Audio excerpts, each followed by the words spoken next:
Hello friends, कैसे हो आप सभी। Good evening, a very good evening to all of you. Hope अच्छे होंगे। स्वागत है आपका टारगेट विद्रामा के इस प्लेटफॉर्म पर, आपके परिवार में। चलिए शुरू करते हैं अपनी सीरीज जीएस घटना चक्र, जिसमें हम क्या कवर कर रहे हैं। पॉलिटी कवर कर रहे हैं। 90 डेज हार्ड चैलेंज चल रहा है। यूपीपीसीएस और आरओ एआरओ 2023 के लिए सीधे हिट कर रही है यह बुक, यानी कि रामबाण या फिर बोली जाती है बाइबल जीएस के लिए। चलिए तो बिना किसी देरी के शुरू करते हैं। 25वीं क्लास है आज हमारी। तो आज हम कवर करने वाले, कल हमने शुरू कर दिया था लोकसभा संसद में, पहला पार्ट लोकसभा शुरू कर चुके थे और उसके कुछ क्वेश्चंस लगभग 15 से 16 क्वेश्चन कंप्लीट कर चुके थे। उससे आगे आज हम इसको फिनिश करेंगे इस चैप्टर को। तो चलिए शुरू करते हैं। तो चलिए 16 क्वेश्चन कंप्लीट कर चुके थे। 17 यानी कि 17वां क्वेश्चन हम देखने वाले हैं। कौन सा? 17वां। आम चुनाव 2009 क्वेश्चन आया था 2007 में। 2007 में क्वेश्चन आया था। 2009 में पूछा कि 2009 में 543 लोकसभा निर्वाचन क्षेत्रों के लिए चुनाव हुआ।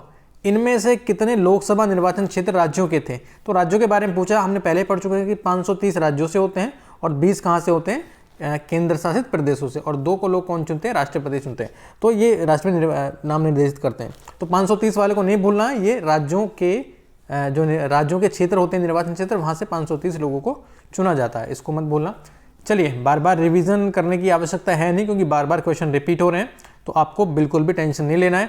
18 क्या कह रहा है? देखिए, लोकसभा में केंद्र शासित क्षेत्रों के लिए कितनी सीटें आरक्षित हैं? केंद्र शासित के लिए हमने पीछे पढ़ी थी, तो 20 सीटें आरक्षित हैं। कितनी सीटें आरक्षित हैं? 20 सीटें आरक्षित हैं। चलिए नेक्स्ट देखिए फटाफट। ये कह रहा है कि भारतीय संविधान के किस अनुच्छेद के अंतर्गत लोकसभा में अनुसूचित जातियों के आरक्षण का प्रावधान किया गया था? भारतीय संविधान के किस अनुच्छेद के अंतर्गत लोकसभा में पूछा है। एस्पिरेंट्स, लोकसभा में क्वेश्चन पूछा है कि लोकसभा में जो अनुसूचित जातियां थी, एससी लोग थे, एसटी लोग थे, कि आरक्षण का प्रावधान किया गया था। कौन सा अनुच्छेद ऐसा है? तो अनुच्छेद था 330। कौन सा अनुच्छेद? 330। नहीं बोलना है, ठीक है, नहीं बोलना है। एक चीज और याद रखनी है, राज्यसभा में यह निर्धारित संख्या 8 यानी कि दिल्ली से और पुडुचेरी से। राज्यसभा में केवल दिल्ली, पुडुचेरी और जम्मू कश्मीर से हैं। बाकी जितने भी यूटीज हैं उनसे नहीं ली गई हैं। जैसे दादरा नगर हवेली, उनसे कोई सीट नहीं है। दिल्ली से हैं, पुडुचेरी से 1 सीट है और 4 सीट जम्मू कश्मीर से हैं। चलिए, तो कह रहा है कि भारतीय संविधान के अनुच्छेद 330 के उपखंड क के तहत लोकसभा में अनुसूचित जातियों के लिए आरक्षण का प्रावधान किया गया है। 330(1) के उपखंड ख में असम के स्वशासी जिलों की अनुसूचित जातियों को छोड़कर किसको छोड़ना है? इसमें कहा गया है कि असम के स्वशासी जिले जो हैं उनकी अनुसूचित जनजातियों को छोड़कर अन्य अनुसूचित जनजातियों के लिए तथा उपखंड ग में असम के स्वशासी जिलों की अनुसूचित जनजातियों के लिए लोकसभा में आरक्षण की व्यवस्था की गई है। ये कह रहा है कि निम्नलिखित राज्यों में अनुसूचित जनजातियों के लिए लोकसभा में स्थान आरक्षित नहीं है। ऐसे कौन से राज्य हैं जिसमें लोकसभा में जनजातियों के लिए स्थान आरक्षित नहीं है? तो वे हैं केरल और तमिलनाडु। केरल और तमिलनाडु दोनों राज्यों को याद रखना है। यूपीपीसीएस में पूछा 1998 में कि केरल और तमिलनाडु में ऐसा कुछ नहीं है। चलिए,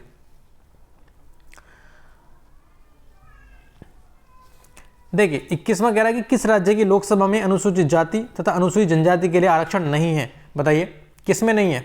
तो ये नहीं है अरुणाचल प्रदेश में और जम्मू कश्मीर में, क्योंकि इसमें अरुणाचल प्रदेश और जम्मू कश्मीर नहीं है।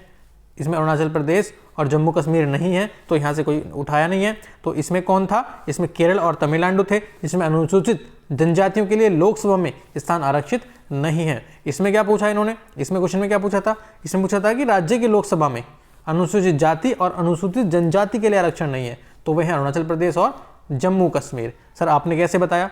वर्तमान में अनुसूचित जातियों के लिए लोकसभा में अरुणाचल प्रदेश, गोवा, मणिपुर, मेघालय, मिजोरम, नागालैंड, सिक्किम, त्रिपुरा राज्यों में तथा दिल्ली को छोड़कर अन्य सभी संघ शासित क्षेत्रों में स्थान आरक्षित नहीं है। कौन कौन से में? अरुणाचल प्रदेश, गोवा, मणिपुर, मेघालय, मिजोरम, नागालैंड, सिक्किम, त्रिपुरा, इनकी जितने भी नॉर्थ ईस्ट के स्टेट हैं उनमें नहीं है। दूसरा गोवा में नहीं है इधर, और दिल्ली को छोड़कर अन्य सभी संघ राज्य क्षेत्रों में स्थान आरक्षित नहीं है। ठीक है, चलिए, ये कह रहा है कि लोकसभा में अनुसूचित जाति के लिए आरक्षित स्थानों की संख्या कितनी है? अनुसूचित जाति के लिए आरक्षित स्थानों की संख्या कितनी है लोकसभा में? बताइए। तो 84। कितनी है?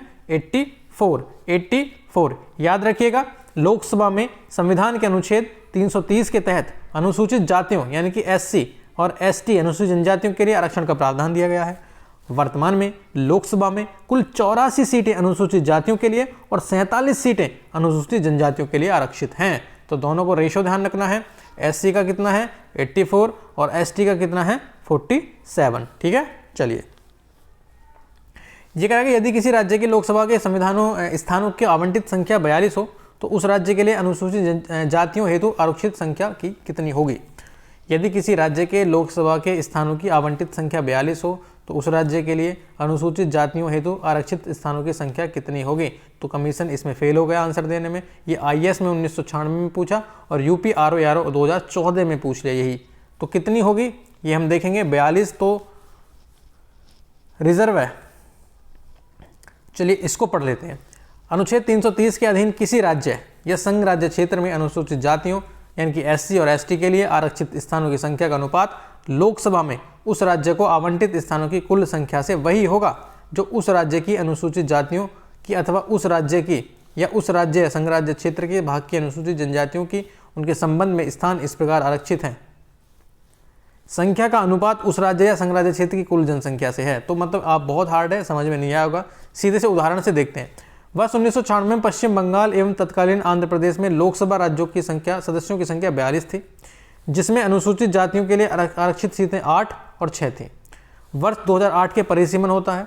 उसके बाद क्या होता है, दोनों राज्यों में अनुसूचित जातियों के लिए आरक्षित स्थान 10 और 7 हो जाते हैं। तो वर्तमान में आंध्र प्रदेश और तेलंगाना में अनुसूचित जातियों के लिए आरक्षित स्थान 4 और 3 हैं। 4-3 कैसे होंगे। तदनुसार अब 42 लोकसभा सीटों वाला एकमात्र राज्य पश्चिम बंगाल है, जहां अनुसूचित जातियों के लिए 10 तथा अनुसूचित जनजातियों के लिए 2 लोकसभा सीटें आरक्षित है। वर्तमान का ध्यान रखना, अनुसूचित जातियों के लिए 10 हैं और जनजातियों के लिए 2 हैं। मतलब थोड़ा सा हार्ड है, इसको तो आप छोड़ के चल सकते हैं। ऐसे क्वेश्चन बहुत रेयर पूछता है, फिर भी पूछता है तो स्किप करके आगे बढ़े क्योंकि कमीशन ही यहाँ पर फेल हो गया है। लोकसभा में अनुसूचित जनजातियों के लिए यानी कि ST निम्न में से किस राज्य में सर्वाधिक सीटें आरक्षित हैं, बताइए। तो मध्य प्रदेश में सबसे ज़्यादा सीटें हैं किसकी हैं, अनुसूचित जनजातियों के लिए। 2008 के परिसीमन के बाद देश के सभी राज्यों में लोकसभा में अनुसूचित जनजातियों के लिए सर्वाधिक आरक्षित सीटें मध्य प्रदेश में हैं, यानी कि 6 सीटें हैं। उत्तर प्रदेश एवं बिहार में ऐसी सीटों की संख्या 0 है। UP में 0 है और बिहार में 0 है ST के लिए, जबकि गुजरात में 4 हैं। बहुत बड़ा मुद्दा है, बहुत बड़ा क्वेश्चन है। उत्तर प्रदेश में और बिहार में ST और ST की जो सीटें हैं वो 0 हैं, याद रखिएगा। निम्नलिखित में से कौन सा राज्य लोकसभा में अनुसूचित जनजातियों के सर्वाधिक प्रतिनिधि निर्वाचित करता है, तो वो है आपका मध्य प्रदेश। फिर रिपीट हो रहा है क्वेश्चन। लोकसभा में आंग्ल भारतीय समुदाय से सदस्य मनोनीत करने की शक्ति किसके पास है, तो बताइए। लोकसभा में आंग्ल भारतीय समुदाय से मनोनीत करने की शक्ति किसके पास है, तो भारत के राष्ट्रपति के पास होनी चाहिए। लेकिन यहाँ पर कमीशन फेल हो गया। कमीशन बहुत फेल होता है BPSC वाला, पता नहीं क्या है, कमीशन है कि क्या है। अनुच्छेद 331 के अनुसार यदि राष्ट्रपति की राय में लोकसभा में आंग्ल भारतीय समुदाय का प्रतिनिधित्व पर्याप्त नहीं है तो वह इस समुदाय के अधिकतम 2 सदस्यों को मनोनीत कर सकता है। यह कर सकता था, अब नहीं है सुविधा। यह प्रावधान मूल संविधान में अनुच्छेद 334 के तहत केवल 10 वर्षों की अवधि के लिए था, जिसे क्रमिक रूप से संविधान संशोधनों द्वारा आगे बढ़ाया जाता रहा था। 95वां संविधान संशोधन होता है 2009 में। यह अवधि संविधान के प्रारंभ से 70 वर्ष तक निर्धारित की गई थी। कितनी? 70 वर्ष तक निर्धारित की गई थी। 104वें संविधान संशोधन 2019 के द्वारा अनुच्छेद 334 में संशोधन कर लोकसभा एवं राज्य विधानसभाओं की अनुसूचित जातियों और अनुसूचित जनजातियों के लिए आरक्षण की अवधि को तो 70 वर्ष से बढ़ाकर 80 वर्ष किया गया है, परंतु आंग्ल भारतीय सदस्यों के नामांकन के प्रावधान को 70 वर्ष के बाद निष्प्रभावी कर दिया गया है। याद रखिएगा, अनुसूचित जाति और जनजातियों के लिए आरक्षण को तो 80 वर्ष कर दिया, लेकिन आंग्ल भारतीय वाला सिस्टम खत्म कर दिया है। देखिए ये कह रहा है कि लोकसभा को कार्यकाल पूरा होने के पहले भंग किया जा सकता है। कैसे? प्रधानमंत्री की सिफारिश पर राष्ट्रपति द्वारा। ठीक है, प्रधानमंत्री की सिफारिश पर राष्ट्रपति द्वारा ऐसा होता है। यह अनुच्छेद 85(2) के अनुसार ऐसा प्रावधान किया गया है। चलिए आगे देखिए, ये कब होता है? जब मंत्रिपरिषद अपना बहुमत खो दे। ठीक है, अपना विश्वास प्रस्ताव खो दे। 30वां कह रहा है कि लोकसभा को उसके कार्यकाल की समाप्ति के पूर्व भंग किया जा सकता है। कौन कर सकता है? तो राष्ट्रपति द्वारा मंत्रिपरिषद की सलाह पर ऐसा हो सकता है। किसकी सलाह पर? मंत्रिपरिषद की सलाह पर राष्ट्रपति द्वारा। आगे देखिए, ये क्वेश्चन काम का नहीं है, ये काम का है। 32वां कह रहा है कि लोकसभा की बैठक समाप्त की जा सकती है। कब? उपयुक्त सभी के द्वारा, स्थगन के द्वारा, सत्रावसान के द्वारा, विघटन के द्वारा। लोकसभा की बैठक समाप्त की जा सकती है सत्रावसान के द्वारा, स्थगन के द्वारा, विघटन के द्वारा। याद रखिएगा, लोकसभा की बैठक स्थगन, सत्रावसान और विघटन द्वारा समाप्त की जा सकती है। स्थगन लोकसभा अध्यक्ष करता है। रोकता कौन है, बैठक को रोकता कौन है, स्थगन यानी कि कुछ टाइम के लिए रोकता कौन है, अध्यक्ष। लेकिन सत्रावसान और विघटन कौन करता है, राष्ट्रपति कर देता है। सत्रावसान और विघटन कौन करता है, राष्ट्रपति करता है। सत्रावसान 85 में दे रखा है और अनुच्छेद 85 में विघटन भी दे रखा है। ठीक है, चलिए आगे देखिए। निम्नलिखित में से कौन लोकसभा के सत्र का अवसान करने के लिए प्राधिकृत है, तो राष्ट्रपति। कौन है, सत्रावसान कौन करता है, राष्ट्रपति। लोकसभा का कार्यकाल आपात की घोषणा के दौरान एक बार में 1 वर्ष तक के लिए बढ़ाया जा सकता है। ध्यान रखना, आपातकाल अगर लगता है तो एक बार में 1 वर्ष तक के लिए बढ़ाया जा सकता है, लेकिन आपातकाल समाप्त होने की तिथि से 6 वर्ष बाद यह खत्म हो जाएगा। ये रहा। परिवर्तन में ना रहने की स्थिति में उसका विस्तार किसी भी दिशा में 6 माह की अवधि से अधिक नहीं होगा। लोकसभा कम से कम कितने सत्र बुलाए जाते हैं, तो कम से कम 2 सत्र बहुत जरूरी है बुलाने 1 वर्ष में।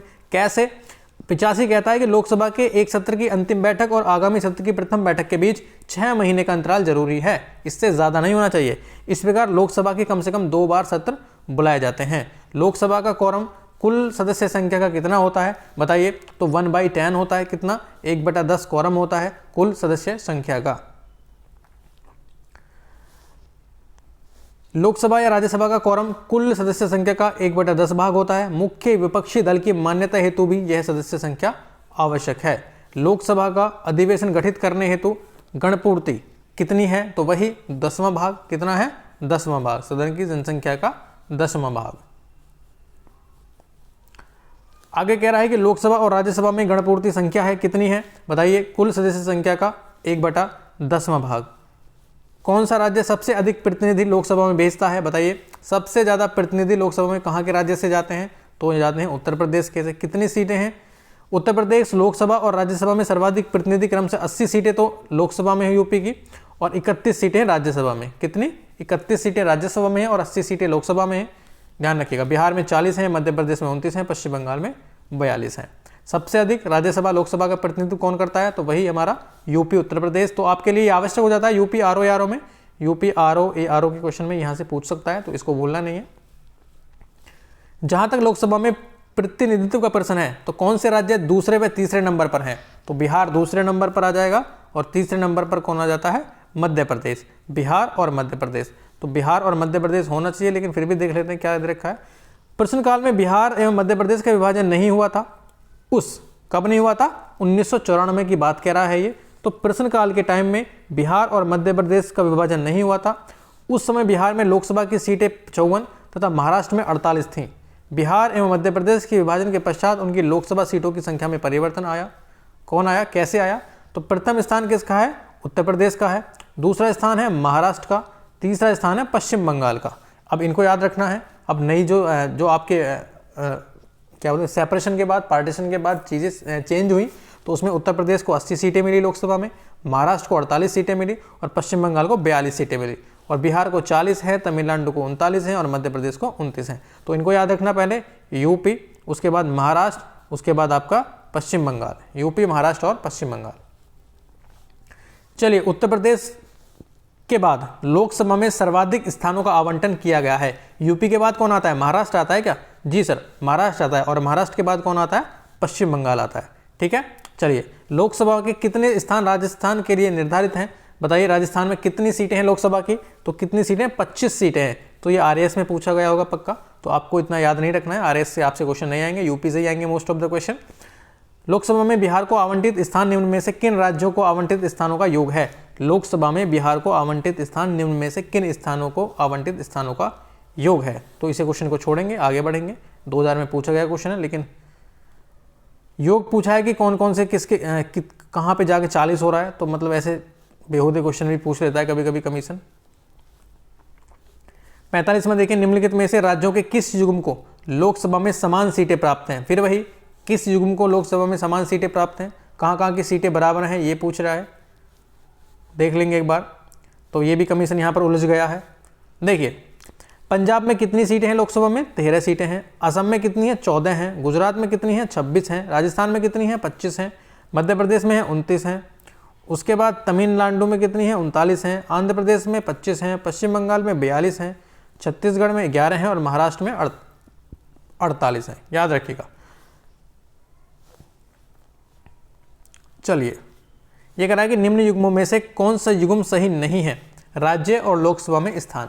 तो आंध्र प्रदेश, असम, पंजाब और पश्चिम बंगाल। बताइए आंध्र प्रदेश में 42 सीटें हैं क्या? तो ऐसा तो नहीं हो सकता। आंध्र प्रदेश में हमारी सीटें हैं 25 सीटें। कितनी हैं? 25 सीटें। और क्वेश्चन पूछा था 1997 में। अगर हम जब की बात करें तो अविभाजित आंध्र प्रदेश में 42 लोकसभा सीटें थी। कितने? 42। याद रखिएगा। अभी कितनी हो गई हैं? विभाजन के बाद 25 हो गई हैं और 17 सीटें किसको दे दी गई हैं? तेलंगाना को प्राप्त हो गई हैं। तो इस तरीके के क्वेश्चन है। थोड़ा सा मतलब कमीशन भी यहाँ पर फेल है। अगर अपग्रेड डेटा की बात करें ना तो आज की जैसे आज की घटना चक्र है तो यहाँ पर अपडेटेड ही चीजें आएंगी।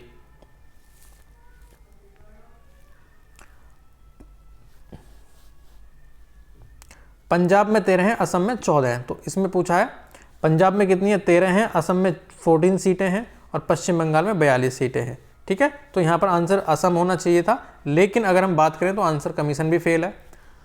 47 लोकसभा में राज्यों को प्रतिनिधित्व सम्मिलित करना है, जैसे कि आंध्र प्रदेश, तमिलनाडु, महाराष्ट्र, छत्तीसगढ़ और पश्चिम बंगाल। ये देखना है कि कौन सी सीटें किस में है। ठीक है, तो महाराष्ट्र में कितनी सीटें हैं? 48 सीटें। कितनी है महाराष्ट्र में? तो 3 का हो जाएगा ए, 3 का ए किसमें? ए का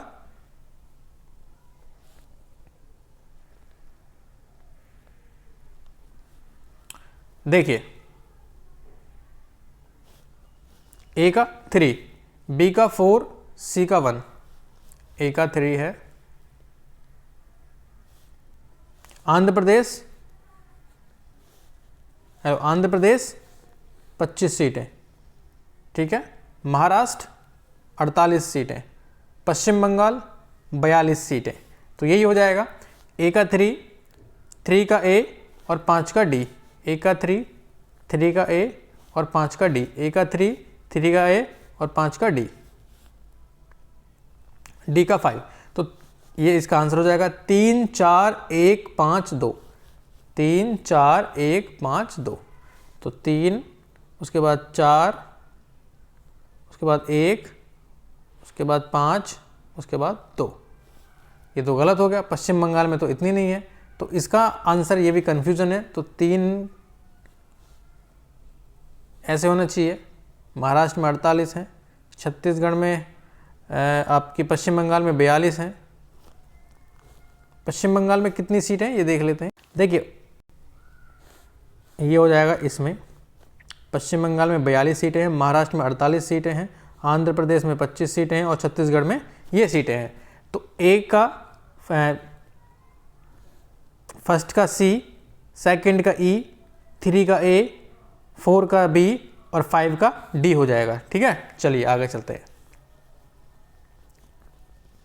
48 में कह रहा है कि निम्नलिखित राज्यों संघ शासित क्षेत्र के समूह में से किसकी लोकसभा में केवल एक सीट है? तो चंडीगढ़ की, सिक्किम की और मिजोरम की केवल एक ही सीट है लोकसभा में।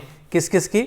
देखिए चंडीगढ़, सिक्किम, मिजोरम, नागालैंड और पुडुचेरी में लोकसभा की मात्र एक एक सीट है। कौन किस में?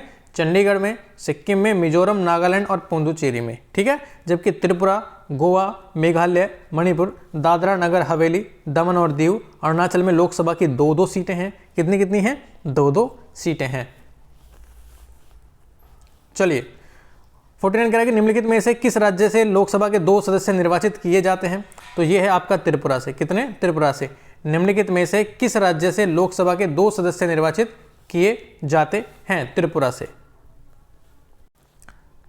चलिए क्या क्वेश्चन था? निम्नलिखित में से किस राज्य में लोकसभा के 2 सदस्य निर्वाचित किए जाते हैं? तो त्रिपुरा में 2 सीटें हैं। कितनी? बाकी में कितनी है? मिजोरम, सिक्किम और नागालैंड में एक एक सीटें हैं। कितनी? एक एक सीटें हैं। देखिए निम्नलिखित में से कौन सा एक लोकसभा का सर्वाधिक बड़ा क्षेत्रफल के अनुसार निर्वाचन क्षेत्र है? तो यह आपका लद्दाख। कौन सा है? लद्दाख। तो क्षेत्रफल के आधार पर 5 बड़े लोकसभा निर्वाचन क्षेत्र क्रम से कौन कौन से? लद्दाख, बाड़मेर, कच्छ, अरुणाचल पूर्व और अरुणाचल पश्चिम। ठीक है, चलिए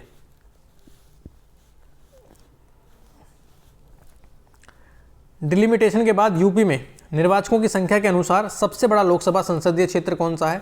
अमेठी है, लखनऊ है, उन्नाव है, बागपत है। बताइए कौन सा सबसे बड़ा निर्वाचन क्षेत्र है? तो 2008 में परिसीमन होता है। 2019 के लोकसभा चुनाव के आंकड़ों के अनुसार उत्तर प्रदेश में निर्वाचकों की संख्या के अनुसार सबसे बड़ा लोकसभा संसदीय क्षेत्र गाजियाबाद है, और गाजियाबाद उसमें दे नहीं रखा है। उसके बाद गौतम बुद्ध नगर है, उसके बाद उन्नाव का नाम आता है। किसके बाद? उन्नाव का। चलिए, वर्तमान में लोकसभा के निर्वाचन क्षेत्र के लिए चुनाव व्यय की अधिकतम सीमा कितनी है? लोकसभा का हमको चुनाव करवाना है तो कितने रुपए, ज़्यादा से ज़्यादा कितने रुपए खर्च कर सकते हैं? 25 लाख, 40 लाख, 70 लाख या 1 करोड़? बताइए कितने खर्च कर सकते हैं लोकसभा के चुनाव में? तो प्रश्न काल में जब प्रश्न आया था 2011 में, तो उस समय पर 40 लाख सीमा थी। कितनी थी? 40 लाख सीमा। लेकिन वर्तमान में 2022 से लोकसभा निर्वाचन क्षेत्र के लिए चुनाव व्यय की अधिकतम सीमा 95 लाख रुपए कर दी गई है। कितनी? 95 लाख रुपए कर दी गई है तथा विधानसभा निर्वाचन क्षेत्र के लिए 40 लाख रुपए। तो 95 और 40 का वर्णन है, तो 95 इसमें है नहीं। अगर उस टाइम की बात करें 2011 के अनुसार तो कितनी थी? आंसर था 40 लाख रुपए। ठीक है, चलिए, लोकसभा चुनाव के मामले में सामान्य वर्ग के उम्मीदवारों तथा अनुसूचित जाति और अनुसूचित जनजाति के उम्मीदवारों द्वारा जमा की जाने वाली जमानत राशि कितनी कितनी है? लोकसभा के चुनाव के मामले में पूछा है। 1951 की धारा 34 के अनुसार प्रश्न काल में यानी कि 2002 के टाइम पे सामान्य वर्ग तथा अनुसूचित जाति और जनजाति के उम्मीदवारों के लिए 10,000 और 5,000 रुपये थी। कितनी? 10,000 और 5,000 रुपये थी। उस टाइम पे हम इसको लगा के आएंगे, 10,000 और 5,000 रुपये थे। लेकिन अब की बात करें, अब की कितनी है? लोकसभा चुनाव सामान्य वर्ग के लिए 25,000 है। कितना? 25,000। लोकसभा चुनाव सामान्य वर्ग के लिए 25,000 है। जाति अनुसूचित जाति के लिए 12,500 है। विधानसभा के लिए 10,000 रुपये है सामान्य वर्ग के लिए, और अनुसूचित जनजाति के लिए 5,000 रुपये है। तो याद रखिएगा, इसको डेटा को नहीं भूलना, ये अपडेटेड डेटा है, इसको लिख लेना कहीं पर।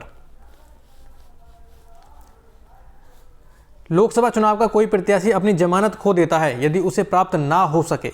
लोकसभा का चुनाव का कोई प्रत्याशी है, वो अपनी जमानत राशि, जमानत का मतलब ये नहीं कि जेल वेल में नहीं, जमानत राशि खो देता है जो उसने जमा की थी, यदि उसे प्राप्त ना हो सके। कौन सा? उपयुक्त में से कोई नहीं। तो कौन, कितनी उसको कितनी वोट मिलनी चाहिए? तो 1/6 भाग अगर वो प्राप्त नहीं करता है तब उम्मीदवार की जमानत राशि जब्त हो जाती है। तो 1/6 वैध मतों का इतना उसे प्राप्त करना ही चाहिए। लोकसभा का पहला आम चुनाव कब हुआ था? तो 1952 में लोकसभा का पहला आम चुनाव हुआ था। लोकसभा का प्रथम चुनाव 25 अक्टूबर 1951 से 21 फरवरी 1952 तक चला। यह चुनाव कुल 489 सीटों पर हुआ। प्रथम लोकसभा का अधिवेशन 13 मई 1952 को हुआ। तो बड़ा डेटा, अच्छा डेटा है। तो पहला आम चुनाव होता है 1952 में। ठीक है, इसको मत भूलना। उसके बाद सीटें कितनी थी? 489 सीटें थी। और पहला अधिवेशन जो हुआ था वो 13 मई 1952 को हुआ था। ठीक है, चलिए, किस लोकसभा का कार्यकाल 6 वर्ष का था? ऐसी कौन सी लोकसभा थी जिसका कार्यकाल 6 वर्ष का था? तो 5वीं लोकसभा का कार्यकाल 6 वर्ष का रहा था। उस समय पर 5वीं लोकसभा का कार्यकाल 6 वर्ष का था, जिसने 15 मार्च 1971 से 18 जनवरी 1977 तक कार्य करा। क्योंकि 1971-72 में युद्ध हुआ था। मुझे बताओगे कौन सा युद्ध हुआ था? 9वीं लोकसभा कब भंग की गई थी? तो उस समय पर क्वेश्चन आया था, ये 1991 में भंग की गई। अब ये इररिलेवेंट हो चुके हैं क्वेश्चन, इसको छोड़िए आप 12वीं लोकसभा को भी, यहाँ से क्वेश्चन नहीं पूछेगा। लोकसभा का नेता पूछा था 1995 में कि लोकसभा का नेता कौन है? तो उस समय पर प्रधानमंत्री, अभी प्रधानमंत्री होते हैं लोकसभा के नेता। याद रखिएगा, ये कौन कहता है? अनुच्छेद 75 कहता है कि राष्ट्रपति लोकसभा में बहुमत दल के नेता को प्रधानमंत्री पद के लिए नियुक्त करता है। किसी भी सदन का नेता उस सदन का सदस्य ही होता है। यदि प्रधानमंत्री लोकसभा का सदस्य नहीं होता है तो लोकसभा में सदन का नेता किसी वरिष्ठ मंत्री को बनाया जाता है जो लोकसभा का सदस्य हो। देखिए क्वेश्चन क्या कह रहा है? कह रहा है कि भारत में लोकसभा का स्पीकर, अध्यक्ष, बताइए, चुना जाता है, चयनित किया जाता है, निर्वाचित किया जाता है या फिर मनोनीत किया जाता है? तो ये चयनित किया जाता है। लोकसभा का स्पीकर कौन चयनित करता है? आप मुझे बताओगे। ये हम देखते हैं कि कौन चयनित करता है लोकसभा के स्पीकर को। तो संविधान के अनुच्छेद 93 में उपबंध है कि लोकसभा यथाशीघ्र अपने 2 सदस्यों को अध्यक्ष और उपाध्यक्ष चुनेगी, और जब जब अध्यक्ष उपाध्यक्ष का पद रिक्त होगा यानी कि खाली होगा, तब तक लोकसभा किसी अन्य सदस्य को यथास्थिति अध्यक्ष या उपाध्यक्ष चुनेगी। ठीक है, टिप्पणी क्या कह रहा है कि यहाँ अध्यक्ष उपाध्यक्ष को चुनने का आशय चयनित होने से है। बेयर एक्ट में अंग्रेजी भाषा में चुनने के लिए चूज शब्द का दिया गया है, न कि इलेक्ट। ठीक है, तो चयनित याद रखिएगा।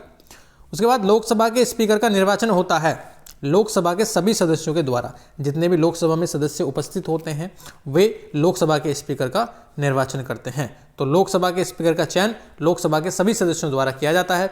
निम्न में से कौन अपने पद की शपथ नहीं लेता है? तो लोकसभा का स्पीकर अपने पद की शपथ नहीं लेता है। स्पीकर याद रखिएगा।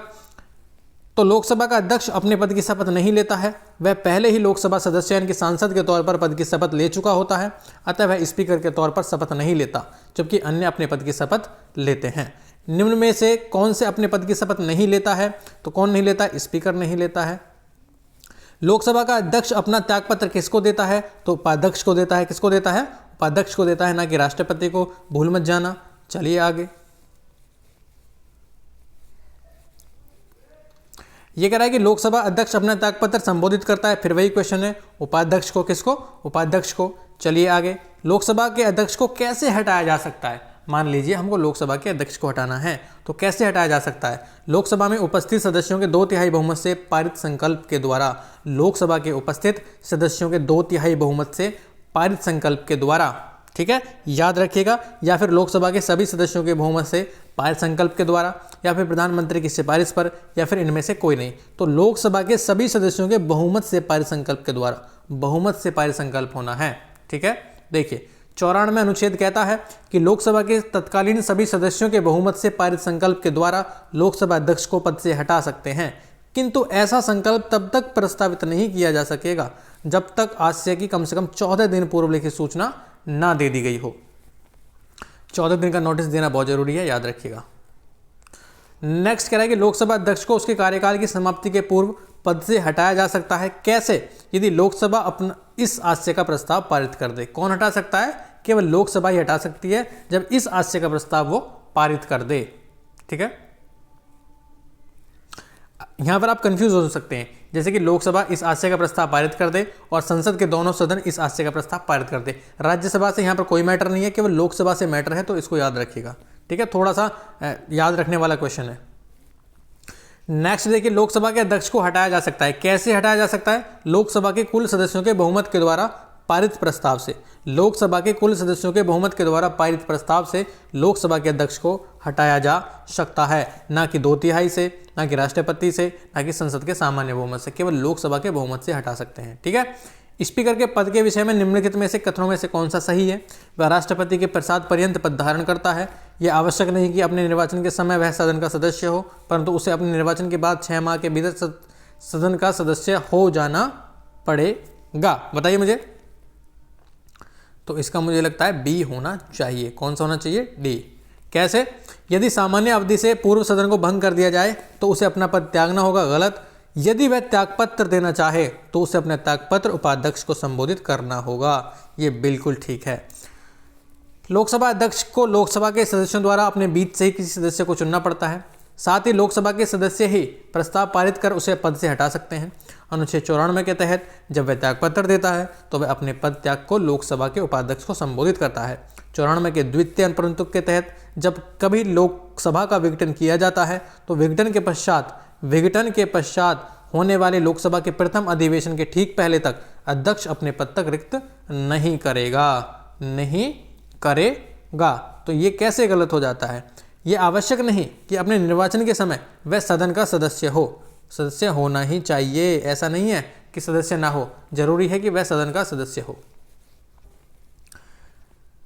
आगे देखिए, एक होता है pro tem speaker. Pro tem speaker का कर्तव्य क्या होता है? बताइए। स्पीकर की अनुपस्थिति में वह सदन की कार्यवाही का संचालन करता है, सदस्यों को शपथ दिलवाता है।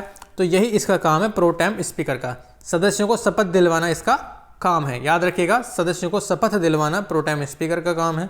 क्या काम है? सदस्यों को शपथ दिलवाना। अगला क्वेश्चन फिर वही है, प्रो टेम स्पीकर सामान्यतः किसके नियुक्त किया जाता है? प्रो टेम स्पीकर सामान्यतः किसे नियुक्त किया जाता है? बताइए। तो ये किया जाता है नवनिर्वाचित लोकसभा के वरिष्ठतम सदस्यों में से एक को। हमने शॉर्ट नोट्स में क्या पढ़ा था? नवनिर्वाचित लोकसभा के सबसे उम्रदराज यानी कि वरिष्ठतम सदस्यों में से एक को प्रो टेम स्पीकर चुना जाता है। लोकसभा अध्यक्ष को अपने कास्टिंग वोट का प्रयोग केवल करता है। कब करता है अपने वोट का प्रयोग लोकसभा स्पीकर? कब करता है? जब वोट बराबर होने के नाते टाई हो जाए मामला, यानी कि जब दोनों वोट बराबर बराबर पड़े तो ये अपना वोट डाल सकता है। कौन? स्पीकर। किंतु मत बराबर रहने की दशा में मत देने का हकदार नहीं है। याद रखिएगा, अनुच्छेद 96 के तहत वह उसे पद से हटाने का प्रस्ताव पर, यानी कि उसे पद से हटाने का प्रस्ताव चल रहा हो स्पीकर को, तो प्रथमतः मत देने का हकदार है पहली बार में, कि तो मत बराबर हो जाए तो मत नहीं दे सकता है। ठीक है। संविधान का निम्न अनुच्छेद में से कौन सा एक उपबंधित करता है कि मत बराबर होने की दशा में लोकसभा के अध्यक्ष का मत निर्णायक होगा, वह उपयोग करेगा?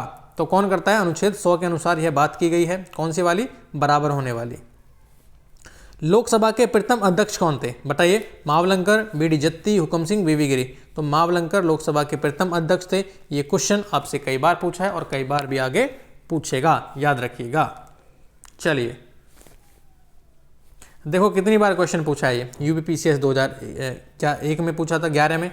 उसके बाद उत्तराखंड यूडीए एलडीए 2007 में। उसके बाद आईएएस प्री 2007 में। उत्तराखंड पीसीएस मेंस 2006 में। एमपी पीएससी 2012 में। ये कह रहा है कि पहली लोकसभा के गठन के पश्चात उसकी प्रथम बैठक 13 मई 1952 को हुई। कब हुई? 13 मई 1952 को हुई। 15 मई 1952 का गणेश वासुदेव मावलंकर लोकसभा के प्रथम अध्यक्ष बने। कौन बने? मावलंकर, जीवी मावलंकर। उसके बाद अपनी मृत्यु 27 फरवरी 1956 तक इस पद पर रहे। पहली लोकसभा के शेष कार्यकाल के लिए तत्कालीन उपाध्यक्ष अयंगर, कौन? एम एन अयंगर लोकसभा अध्यक्ष 8 मार्च 1956 को बने रहे। ठीक है। चलिए प्रथम लोकसभा सभा के पहले अध्यक्ष कौन थे? फिर वही जीवी मावलंकर। प्रथम स्पीकर जिनके विरुद्ध लोकसभा में अविश्वास प्रस्ताव पारित किया गया, जीवी मावलंकर थे। कौन थे? जीवी मावलंकर। तो ध्यान रखना 1954 को आचार्य जेबी कृपलानी सहित विपक्ष के 21 सांसदों द्वारा लोकसभा के प्रथम अध्यक्ष जीवी मावलंकर के विरुद्ध अविश्वास प्रस्ताव लाया गया। इनके विरुद्ध यह प्रस्ताव 18 दिसंबर 1954 को लोकसभा द्वारा अस्वीकृत कर दिया गया। लोकसभा का प्रथम महिला अध्यक्ष कौन है? तो कौन है? मीरा कुमार। कौन थी? मीरा कुमार। उसके बाद लोकसभा के वर्तमान उपाध्यक्ष बताइए। लोकसभा के वर्तमान उपाध्यक्ष कौन है? इनमें से कोई नहीं। कौन है? इनमें से तो कोई नहीं है। आप मुझे बताओगे कि कौन है? 20 फरवरी 2022 की स्थिति के अनुसार लोकसभा के अध्यक्ष भारतीय जनता पार्टी के ओम बिड़ला हैं। अभी तो नहीं है। ऐसे हैं? अभी हैं क्या? ये नहीं है, बताइए मुझे। ओम बिड़ला साहब हैं या नहीं है? तो 20 फरवरी 2022 की स्थिति के अनुसार लोकसभा अध्यक्ष भारतीय जनता पार्टी के ओम बिड़ला हैं, जबकि उपाध्यक्ष का पद रिक्त है। ऐसा है क्या? ये क्वेश्चन आप मुझे बताओगे, अपडेट करोगे इस क्वेश्चन को और आप मुझे बताओगे कि उपाध्यक्ष हैं या नहीं है। अभी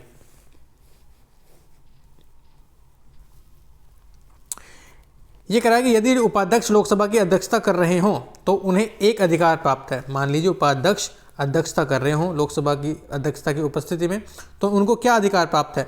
मत बराबरी की अवस्था में मतदान कर सकते हैं। क्या? मत बराबरी की अवस्था में मतदान कर सकते हैं।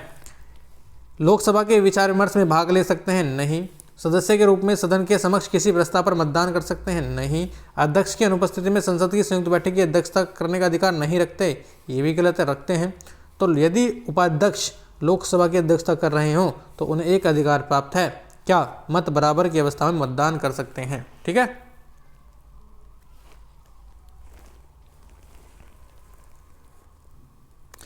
लोकसभा अध्यक्ष का पद रिक्त होने पर तथा सदन की बैठक में अध्यक्ष की अनुपस्थिति में उपाध्यक्ष अध्यक्ष के तौर पर कार्य करता है। संसद के दोनों सदनों की संयुक्त बैठक में अध्यक्ष की अनुपस्थिति में उपाध्यक्ष पीठासीन होता है। अध्यक्ष की तरह उपाध्यक्ष भी जब पीठासीन होता है तो वह प्रथमतः मत नहीं दे सकता, केवल मत बराबर होने की दशा में मत दे सकता है। इसके अलावा अध्यक्ष के रूप में कार्य करते हुए वह लोकसभा के विचार विमर्श में भाग नहीं ले सकता। ध्यान रखना, लोकसभा जब वह अध्यक्ष का काम कर रहा हो ना तो कार्य करते हुए वह लोकसभा के विचार विमर्श में भाग नहीं ले सकता। यहाँ पर आप कंफ्यूज मत हो जाना। ठीक है। चलिए, निम्नलिखित में से कौन प्रथम जनजातीय लोकसभा अध्यक्ष थे? जनजातीय पूछा है, जनजातीय तो पी.ए. संगमा। कौन थे? पी.ए. संगमा। 1995 की बात है, पी.ए. संगमा थे। कौन थे? पी.ए. संगमा। लोकसभा का सचिवालय सीधे नियंत्रित होता है लोकसभा के अध्यक्ष द्वारा। कौन करता है? लोकसभा का अध्यक्ष इसको सीधे कंट्रोल करता है। लोकसभा सचिवालय प्रत्यक्ष रूप से किसकी देखरेख में कार्य करता है? फिर वही क्वेश्चन है, लोकसभा अध्यक्ष की देखरेख में। चलिए, क्वेश्चन है कि 15वीं लोकसभा में महिला सदस्यों से संबंधित निम्नांकित कथनों पर विचार करना है। वे लोकसभा के कुल सदस्यों के 10% से कम है। वे लोकसभा के कुल सदस्यों के 10% से कम है। क्या? अधिकतम महिला सदस्य भारतीय राष्ट्रीय कांग्रेस से है। राजस्थान में 3 महिला सदस्य निर्वाचित हुई हैं। अधिकतम महिला सदस्य उत्तर प्रदेश से निर्वाचित हुई हैं। तो ऐसा नहीं था उस टाइम पे, क्या था वो देखेंगे। लेकिन 2019 में 17वीं लोकसभा में कुल महिला सदस्यों की भागीदारी 14% रही। कितनी? 40% रही। वर्तमान में 2022 की स्थिति के अनुसार लोकसभा में कुल 81 महिला सदस्य हैं। कांग्रेस पार्टी से 7 हैं, भारतीय जनता पार्टी से 42 हैं, तृणमूल कांग्रेस से 9 हैं, तो याद रखिएगा इसको। राजस्थान से 3 महिला सदस्य निर्वाचित हैं, तो प्रश्न विकल्प में उत्तर, उस टाइम पे उत्तर सी सही था। कौन सा? सी सही था। कह रहा है कि पहली लोकसभा में विपक्ष में सबसे बड़ा राजनीतिक दल स्वतंत्र पार्टी था। कौन था? स्वतंत्र पार्टी था। तो ऐसा है क्या? ये पहला ही गलत हो जाएगा। स्वतंत्र पार्टी नहीं था, इनकी कम्युनिस्ट पार्टी ऑफ इंडिया था, सीपीआई था। लोकसभा में नेता प्रतिपक्ष को सर्वप्रथम 1969 में मान्यता मिली। बिल्कुल ठीक है। लोकसभा में यदि किसी दल के न्यूनतम 75 सदस्य ना हो तो उसके नेता को नेता प्रतिपक्ष के रूप में मान्यता नहीं मिल सकती। ऐसा है क्या? ऐसा तो नहीं है, फिर भी कैसा है देख लीजिए। प्रथम लोकसभा चुनाव में 489 सीटें हुई, जिसमें भारतीय राष्ट्रीय कांग्रेस ने 364 सीटें प्राप्त की और जीत हासिल की। दूसरे स्थान पर 16 सीटों में कम्युनिस्ट पार्टी ऑफ इंडिया की सीपीआई रही। विपक्ष में सबसे बड़ी राजनीतिक दल था। 1969 में लोकसभा में नेता प्रतिपक्ष को मान्यता मिली पहली बार। राम सुभग सिंह को चुना गया प्रतिपक्ष का नेता। लोकसभा में किसी दल के नेता को नेता प्रतिपक्ष के रूप में मान्यता मिलने के लिए उस दल के लोकसभा में कुल सदस्य संख्या का 10वां भाग, कितना? 10% सांसद होने आवश्यक हैं। ठीक है, ये कुछ फैक्ट है, इनको याद रखना। ओके, चलिए, तो यहाँ पर आपका ये लोकसभा वाला चैप्टर फिनिश हो जाता है और अब हम करेंगे राज्यसभा वाला चैप्टर। तो ध्यान रखना, और कल हम इस चैप्टर को कंप्लीट करेंगे। राज्यसभा के को लोकसभा का आपका कंप्लीट होता है। क्वेश्चन को बार बार देखना है। अगर आपके पास टाइम नहीं है तो 2x की स्पीड पर देखें, लेकिन देखें जरूर कैसे क्वेश्चन आ रहे हैं, कैसे क्वेश्चन नहीं आ रहे हैं। तो thank you for watching. Share जरूर करने और चैनल को सब्सक्राइब कराने की खूब कोशिश करें। Thank you.